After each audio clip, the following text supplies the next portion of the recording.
Continuamos nesta ronda de entrevistas sobre as eleccións municipais do 12 de xullo e unha vez máis estamos cun candidato que se presenta ao Parlamento de Galicia para coñecer máis polo miúdo todas esas propostas que ofrecen para cambiar ou mellorar Galicia a partir deste verán. E hoxe acompáñanos David Bruzos, o candidato que encabeza a lista pola provincia de Ourense por Galicia en Común, a Nova en Mareas. Que tal, David? Bo día. Hola, bo día, Maite. Gracias por convidarnos. Bueno, pois, como estaba dicindo, no? Primeiras eleccións, ademais, que van a ser en pleno verán, unha data moi atípica, e, ademais, neste caso, eleccións en plena pandemia.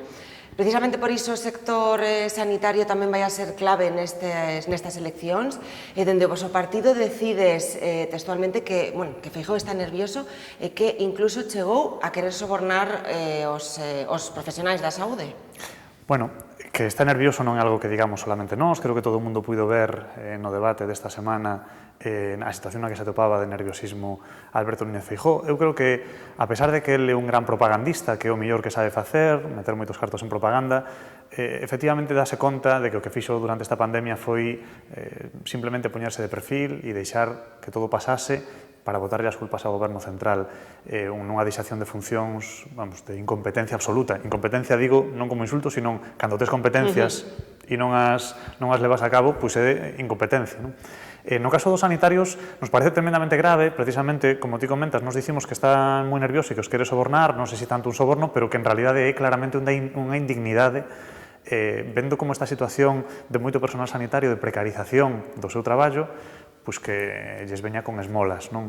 O que reivindica todo o personal sanitario é pois unha dignificación do seu traballo, que se recoñeza, que teñan uns servizos non só a nivel económico, non falamos diso, sino que teñan uns servizos adecuados ás necesidades do país. E aí, bueno, pois os datos son teimudos.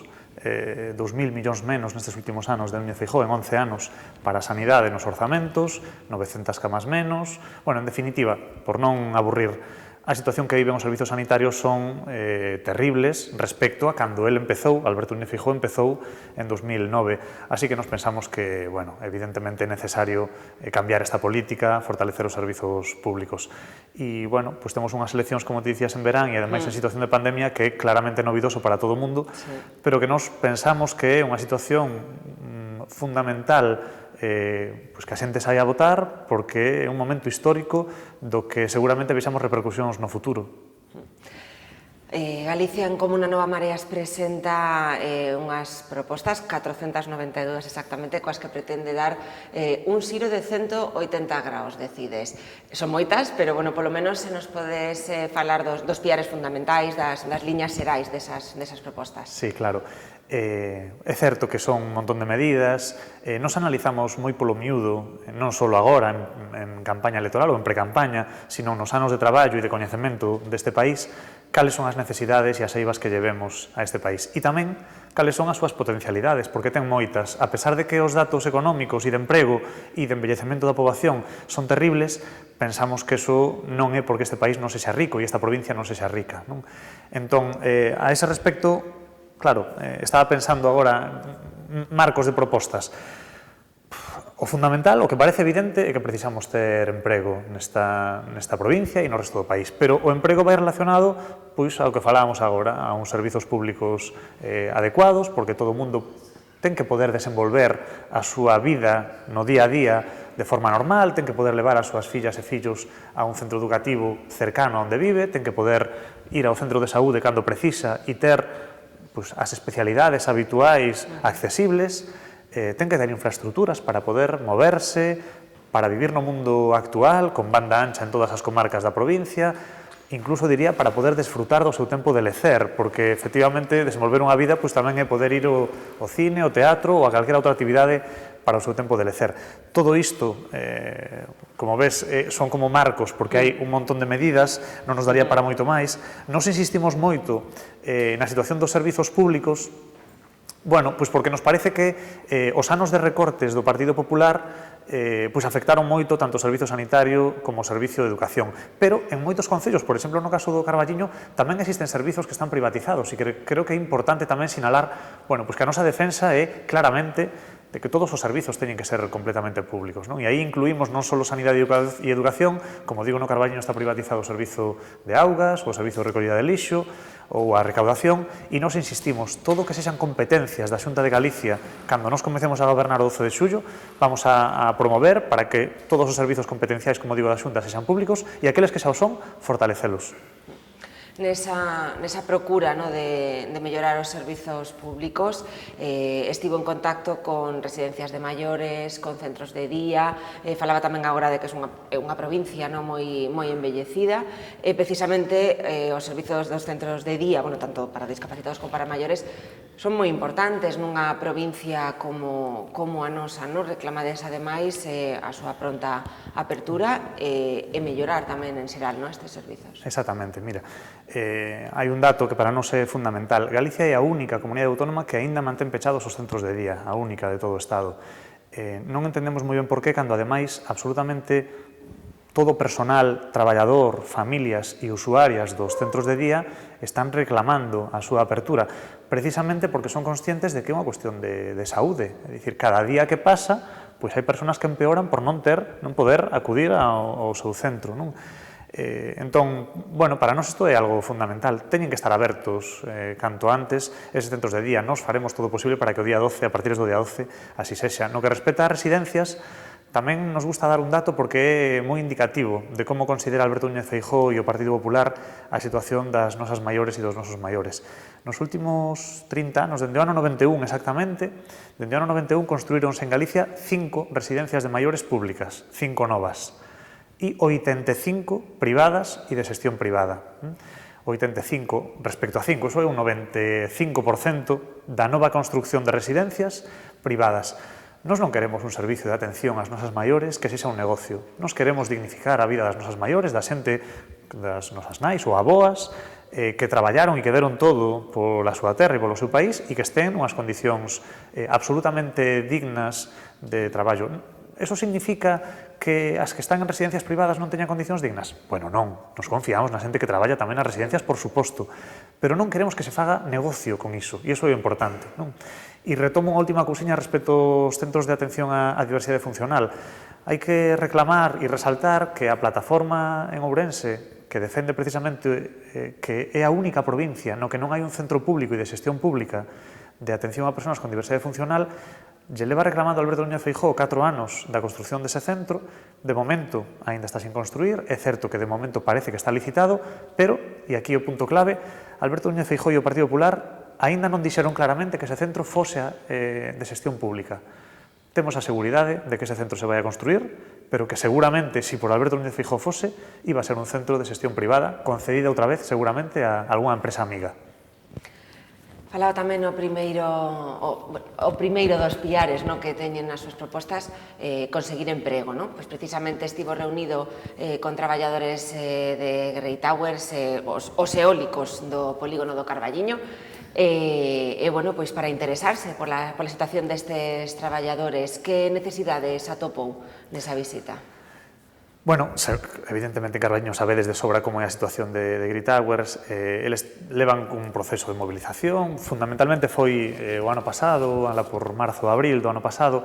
A súa reivindicación fundamental é a respecto dos cobros dos pluses de perigosidade, das quendas que teñen que facer a hora de dar relevos na súa factoría. Hai que dicir que aquí isto é algo moi habitual, non só en concreto do Carballiño, que pasa que aquí tedes unha industria que é importante a respecto de Grey Towers, pero hai que dicir que é algo global porque, de novo, Alberto Núñez Feijóo está facendo deixación de funcións. Hai que resaltar que ten competencias exclusivas en industria e en políticas de activación de emprego.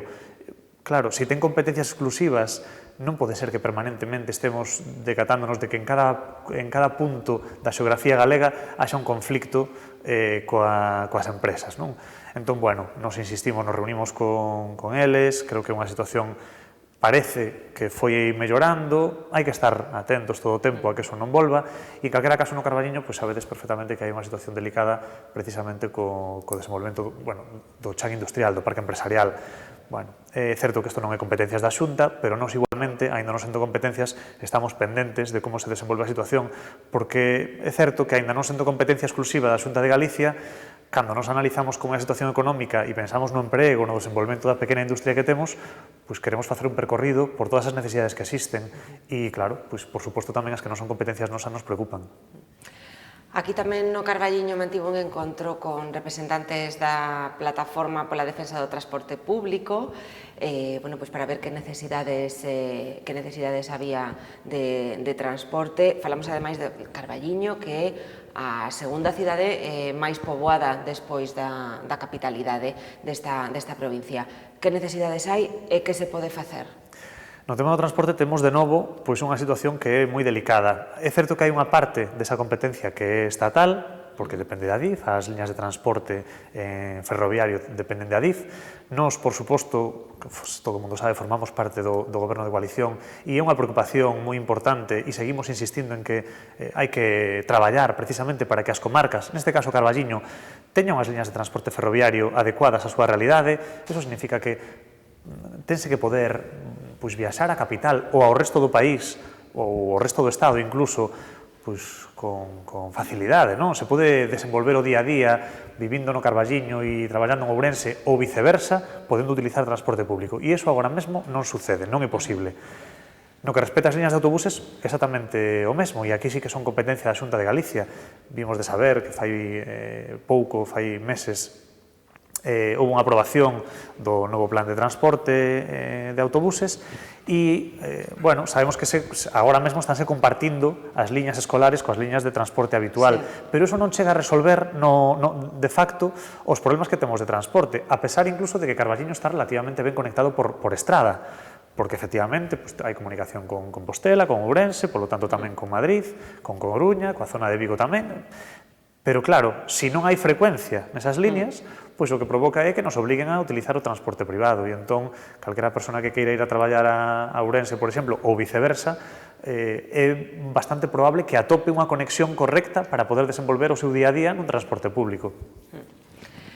Tamén continuamos falando do emprego e do emprendemento neste caso. Estivo tamén esta mesma semana visitando unha cooperativa apícola en Boborás para coñecer este tipo de iniciativas de emprendemento no rural e tamén para coñecer de primeira man os problemas, os posibles problemas ou trabas coas que se atopan para poñelo en marcha. Que se pode facer ali para darlle ese pulo ao emprendemento? Bueno, aquí habitualmente dice que en Galicia a situación económica non é adecuada e que a situación de emprego é difícil e ás veces hai quen, sobre todo dende os partidos da dereita, dice que non existe iniciativa, non? E entón se fan grandes paquetes de axudas a empresarios que incluso ás veces veñen de fora.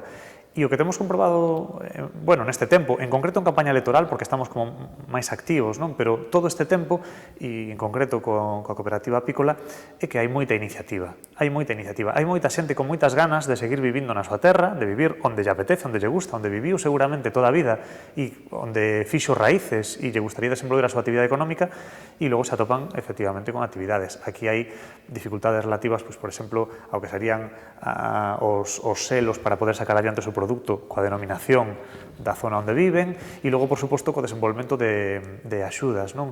Cando alguén ten ganas, iniciativa por poñer a andar un pequeno proxecto empresarial para desenvolver a súa vida, pois ten que ter un pequeno impulso para poder desenvolvelo. E aquí, o que se nos traslada permanentemente é que hai burocracia e, ademais, dificultades para acceder a esas axudas porque é necesario ter un montante económico importante para poder acceder. Isto, ademais, digamos que se enfronta cunha situación que é diametralmente oposta, que son propostas da Xunta de Galicia, como son as aldeas modelo, que ademais nesta comarca hai dúas, e que, a Xunta de Galicia aí sí que non ten ningún tipo de problema en meter fondos e cartos para que eses proxectos saian adiante. Hai que dicir ademais que algúns deles de forma moi opaca. Temos algún compañeiro da candidatura, a Manuel Nogueira, que ten denunciado diante de Fiscalía unha desas aldeas modelo, con un traballo fantástico, por certo, que hai que parabenizar.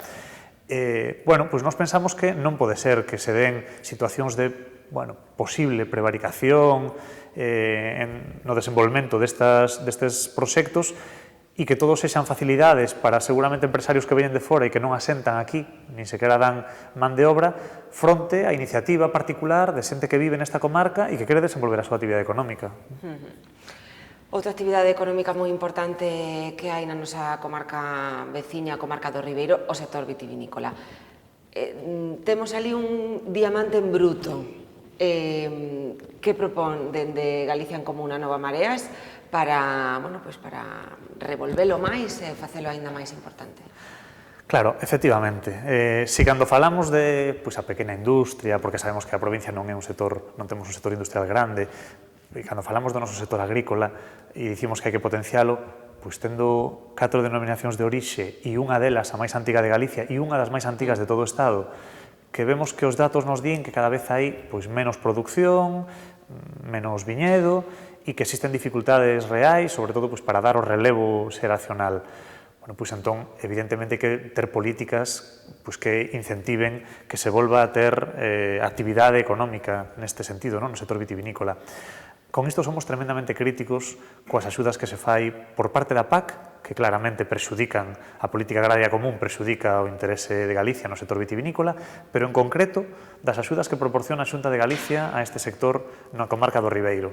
E isto non é que o digamos nós, isto denuncia, por exemplo, o Sindicato Labrego Galego, que di que as axudas da Xunta de Galicia ao sector vitivinícola no Ribeiro en concreto son para 5 grandes empresas e que esquece completamente as pequenas viticultoras e viticultores, os colleiteiros, é dicir, a xente que leva toda a vida vivindo do seu entorno, do que lles gusta, do que é a súa actividade e que ademais son conscientes do valor que ten, que fan ademais un viño de moita calidade, pero que logo son incapaces de recibir esas axudas. E isto por que é? Bueno, porque na política do Partido Popular nos o que entendemos é que prefiren primar a algún gran empresario que non é que lle teña especial aprecio ao Ribeiro, porque seguramente sexan de fora, e que nin sequera lle ten especial aprezo ao sector do viño, sino que ven aí un nicho de mercado e como ademais reciben axudas da Xunta, o importante montante das axudas se van, quero lembrar nos datos do Sindicato Labrego Galego, para 5 entidades, vale? Para 5, esquecendo a diversidade enorme que hai dentro do sector vitivinícola, porque hai evidentemente grandes entidades, pero hai pequenas cooperativas, hai asociacións de colleiteiros, entón nos pensamos que hai que reflexar toda esa variedade e hai que potenciar precisamente a xente que está facendo o traballo dende máis abaixo, cuidando os seus viñedos e que quere proxectar a futuro e non só facer un beneficio no momento. Falemos agora de educación, un campo que coñece ben, ademais vostede é profesor aquí no Instituto Chamoso Lamas do Carballiño. Que propostas hai dende a súa formación política neste eido? Deixa que mando un saúdo a Garimoso porque eu estou tremendamente contento de traballar no Carballiño e do compañeiros e do alumnado que teño no Carballiño. O sector da educación é algo similar ao que sucede co sector sanitario. Vivimos unha situación de recortes permanentes dende fai 11 anos de goberno de Alberto Núñez Feijóo. Eso significa, cando falamos de recortes, significa peor calidade, en definitiva, peor calidade.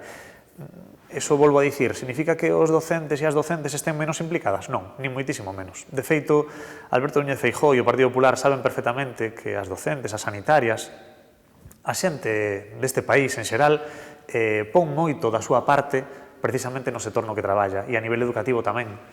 Nas condicións que teñamos faise moito e moi bo traballo. Pero claro, temos 1.200 docentes menos. Desde 2009, 1.200 docentes menos en Galicia. Temos un aumento de ratios. Todo o mundo é perfectamente capaz de entender que se en vez de atender nunha aula a 20 alumnos e alumnas tes que atender a 30, vai a ser máis difícil de atender e vai a ser máis difícil de detectar todas as necesidades que hai para que consigan obxectivos. E logo, por non falar de peche de centros educativos, que na provincia de Ourense é moi habitual e en Carballiño en concreto, nesta comarca, temos o caso de Dacón nestes últimos 10 anos. En definitiva, para nós, o que é fundamental é reverter precisamente este proceso de recortes, que é dignificar a profesión, reducir as ratios, e reducir as ratios de alumnado por aula significa basicamente que pode haber máis atención. E iso significa que haxa máis personal contratado en condicións dignas. hai que volver a invertir. Eses, digo de cabeza, 1.200 millóns de euros menos en educación estes últimos anos, hai que revertelos, hai que darlle a volta e hai que volver a apostar polo ensino público e de calidade. E que non siga sucedendo que en comarcas nas que se reduce o número de unidades públicas, simultaneamente se aumente o número de unidades concertadas. Non? Hai que apostar polo ensino público e deixar de pensar que a sanidade e a educación, neste caso, son un negocio. Tamén falaba de educación pública tamén para os máis pequeniños, os de 0 a 3 anos. Nos levamos na proposta, efectivamente, que tanto o ensino universitario sexa gratuito, que isto é algo que sabemos que co Partido Popular se dificultou moito e se aumentaron as tasas universitarias, e tamén que o ensino de 0 a 3 sexa gratuito e que dependa tamén da Consellería de Educación, agora depende de Servizos Sociais. Entón, tamén defendemos, efectivamente, que ese ensino, nas etapas máis temperás do desenvolvemento das pequenas e dos pequenos, tamén sexa gratuito, claro. Esa por último, tamén para vostedes é moi importante o cuidado do medio ambiente. De feito, levades nese programa a proposta de facer unha lei para mitigar o cambio climático. En que consistiría, máis ou menos? Sí. Digamos que ese sería como o marco xeral de toda a nosa proposta a nivel ecolóxico, porque non hai que esquecer que nós vivimos efectivamente nunha situación de crise sanitaria, pero se non estiveramos falando da crise sanitaria da pandemia da COVID-19, estaríamos falando seguramente dunha crise ecolóxica, porque é así, non hai que esquecelo, e hai moi pouca xente que negue esta realidade. Entón, nós, como ben dís, temos no programa a aprobación dunha lei de mitigación e adaptación ao cambio climático, e iso significa que hai que desenvolver un montón de medidas que van destinadas precisamente a que todas as administracións, a Xunta de Galicia, pero logo tamén as administracións locais, puedan adaptar a súa realidade para reducir as consecuencias do cambio climático. E poño exemplos, non? Pois nos levamos unha proposta de cambio do sistema de mobilidade. Temos que cambiar o noso sistema de mobilidade a unha mobilidade máis sostible. No que son as urbes parece moi evidente e moi sinxelo de facer, a pesar de que hai que ter ganas de facelo, hai que ter compromiso político.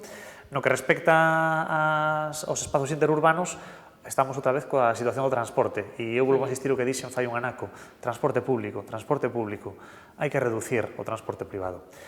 Temos outro apartado no que afecta, por exemplo, a xestión de residuos. O modelo de Sogama e de incineración de residuos está absolutamente esgotado. E nos pensamos que, efectivamente, hai que ir a un modelo no que primeiro haxa unha reducción deses residuos, pero tamén na que o tratamento dos residuos que se xeneren sexan adecuados cada cal á súa orixe. Por seguir insistindo, como dicía, que hai moitos tentáculos, temos unha proposta que é unha transición enerxética, porque efectivamente, e aí tamén hai como moitas medidas, dende o fomento de cooperativas de produción enerxética, porque pensamos que a enerxía, se estivera deslocalizada, habería menos perdas e sería máis efectiva, ata propostas como a creación dunha operadora pública de enerxía. Como ves, hai un montón de pequenas propostas, algunha que xa comentei tamén, como por exemplo a situación da política agraria común, na que é necesario incidir dende todas as administracións para que sexan xustas con Galicia. Non me enrollo moito máis, pero dicía que hai como moitos puntos polos que atacar a situación do cambio climático, e a nosa proposta de feito está contrastada co activismo medioambiental. Tivemos un recoñecemento e, polo tanto, estamos orgullosas tamén do noso programa neste sentido. Bueno, pois demos unha pequeniña volta, non? Porque realmente 492 propostas son moitas, pero, polo menos sí que quería falar de algunhas que nos quedan máis preto, non? Daqui do Carballiño. Pois David Bruzos, candidato que encabeza a lista de Ourense ao Parlamento Galego por Galicia en Común a Nova Mareas. Moitísimas grazas por estar aquí hoxe, moitísima sorte. Moitas gracias por convidarnos e gracias tamén. Agardemos que sexa sorte de todo o mundo o 12 de xullo. Exacto, e ata a próxima. Gracias.